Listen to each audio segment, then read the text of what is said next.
Rococo fashion.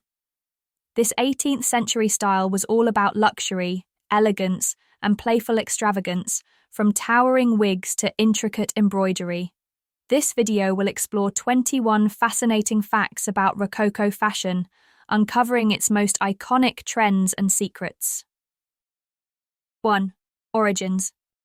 Rococo fashion emerged during the reign of Louis XV from 1715 to 1774 and reflected the ornate, playful, and asymmetrical style of the Rococo art movement.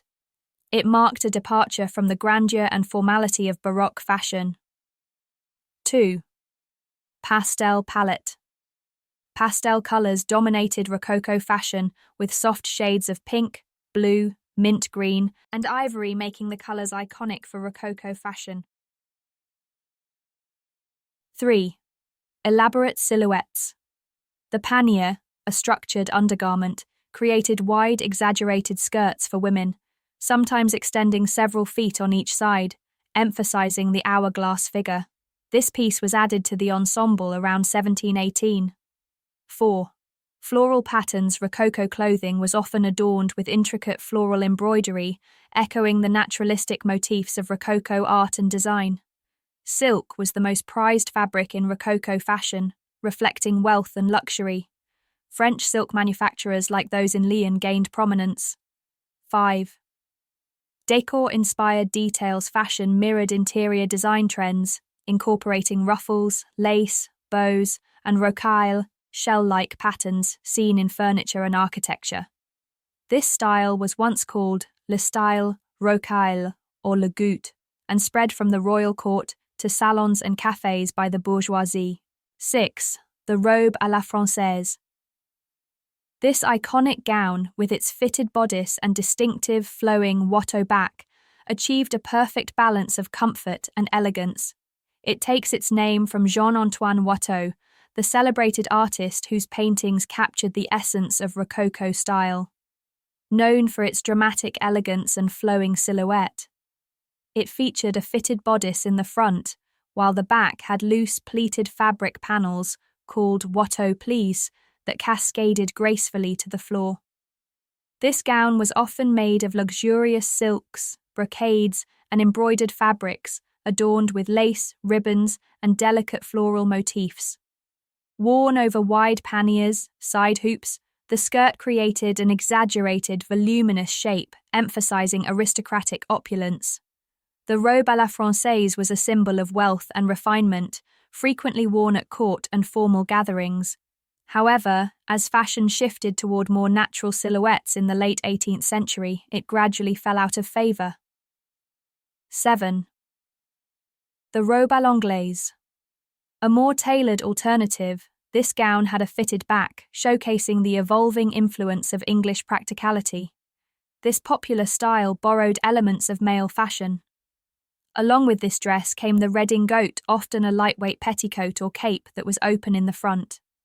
Unlike the robe à la française, which had dramatic flowing back pleats, the robe à l'anglaise featured a closely fitted silhouette, emphasizing a more natural waistline.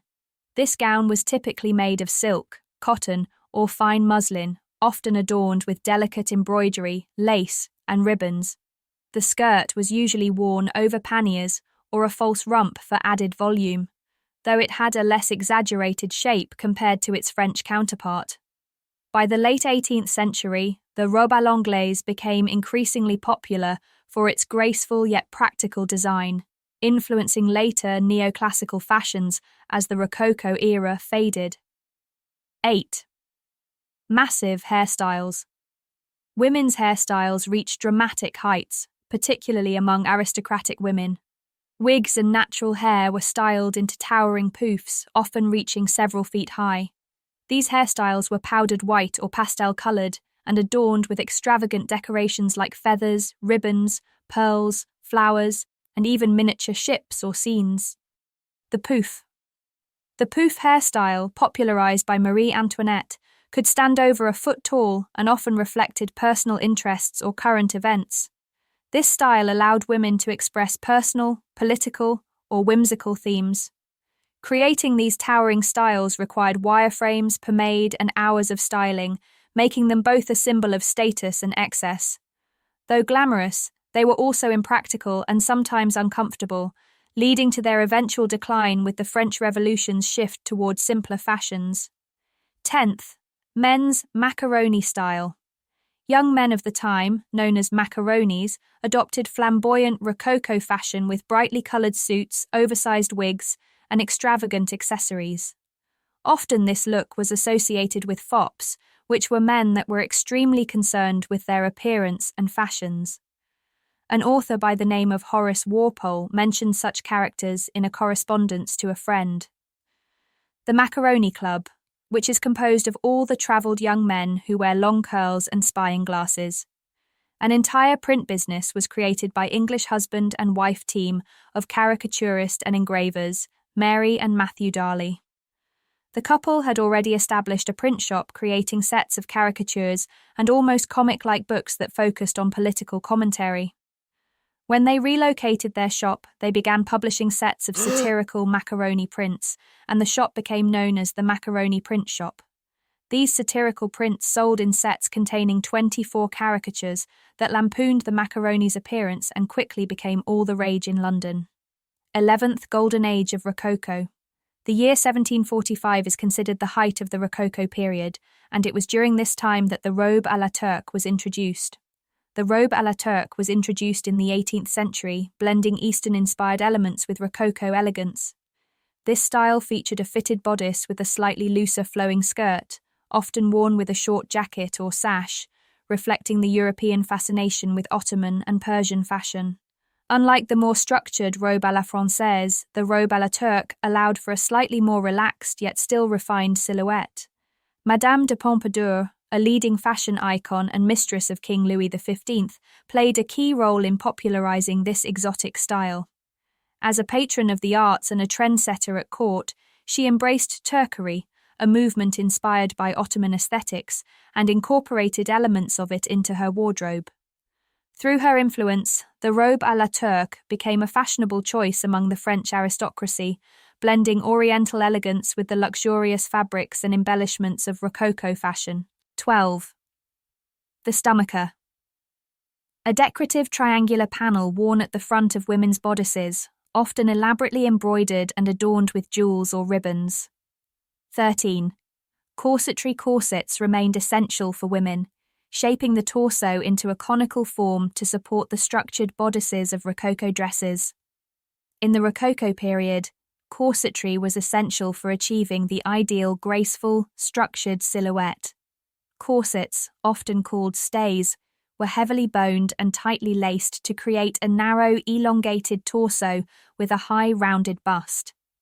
Unlike later Victorian corsets, Rococo stays emphasized straight posture and a conical shape, rather than an exaggerated hourglass figure. They were usually made of linen or silk, reinforced with whalebone or wooden stays, and worn over a shift to prevent chafing. Rococo corsetry, while central to the era's fashion, came with significant challenges. The rigid structure of stays restricted movement, making it difficult to bend or move freely, and prolonged wear often caused discomfort and health issues, such as bruising, breathing difficulties, and even muscle atrophy due to limited natural movement. Over-tightening, though not as extreme as in the Victorian era, could compress ribs and internal organs, leading to digestive and circulation problems.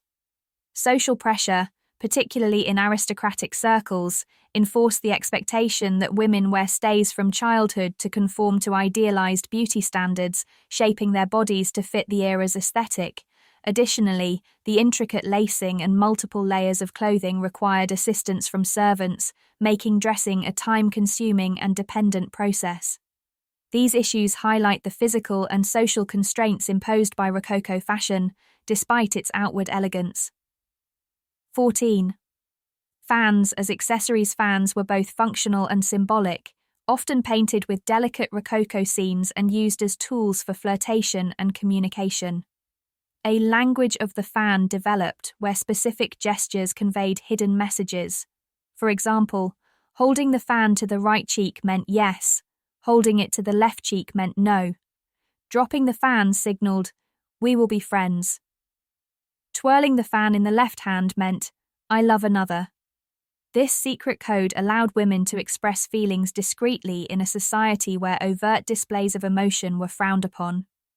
Fans in Rococo fashion, early to mid-18th century, were exquisite multifunctional accessories that embodied the era's elegance and social sophistication. Crafted from luxurious materials like silk, lace, ivory, and mother of pearl, they were often hand-painted with romantic scenes, floral patterns, or mythological themes, making them miniature works of art. Beyond their beauty, fans served as status symbols, reflecting the wealth and refinement of their owners. They were also essential tools for flirtation and communication, with a secret language of the fan, allowing women to convey subtle messages in highly formalized social settings. Practically, fans provided relief from heat and masked odors, while their graceful use was seen as a mark of femininity and poise. Integral to Rococo culture, fans were used in theatre, exchanged as gifts, and displayed as art, cementing their role as both functional and symbolic objects. Though their popularity declined with the shift to neoclassical fashion, Rococo fans remain cherished artifacts, representing the artistry and social intricacies of their time. 15. Red-heeled shoes. Red heels, popularized by Louis XIV, continued as a fashion statement, symbolizing aristocratic privilege and luxury. 16. Men's fashion. Men's fashion in the Rococo period, 18th century, was characterized by elegance, refinement, and intricate detailing. The typical outfit included a knee-length coat, justaucorps, a waistcoat and breeches, all made from luxurious fabrics like silk and velvet. Embroidery, lace cuffs, and elaborate buttons added decorative flair. Wigs were essential, often powdered and styled in soft curls. Accessories like tricorn hats, stockings, and buckled shoes completed the look, emphasizing a polished and aristocratic appearance. The overall style reflected the graceful and light-hearted aesthetic of the Rococo era. The Blue Boy by Thomas Gainsborough reflects 18th century men's fashion while also referencing earlier styles. The boy's blue satin suit with lace cuffs and a decorative sash is reminiscent of 17th century fashion, particularly the styles worn by Anthony van Dyck's aristocratic subjects. This choice highlights how historical influences shaped Rococo fashion. During the Rococo period, men's clothing was typically lighter, more decorative, and elegant, much like the fabrics and tailoring seen in the Blue Boy. The painting captures the graceful posture, rich textiles, and attention to detail that defined men's aristocratic fashion of the time. Though more theatrical than everyday wear, the portrait showcases the refinement and extravagance that were central to 18th century elite fashion. 17th. Jewelry extravagance. Rococo jewelry featured diamonds, pearls, and colored gemstones, often in floral or ribbon-like motifs. Rococo jewelry, reflecting the era's love for elegance and ornamentation, was characterized by its lightness, intricacy, and playful charm. Crafted from precious metals like gold and silver, it often featured delicate gemstones such as diamonds, pearls, and pastel-colored stones. Designs were inspired by nature, with motifs like flowers, leaves, ribbons, and bows, as well as romantic and whimsical themes. Pieces were asymmetrical and often included intricate engravings or enamel work.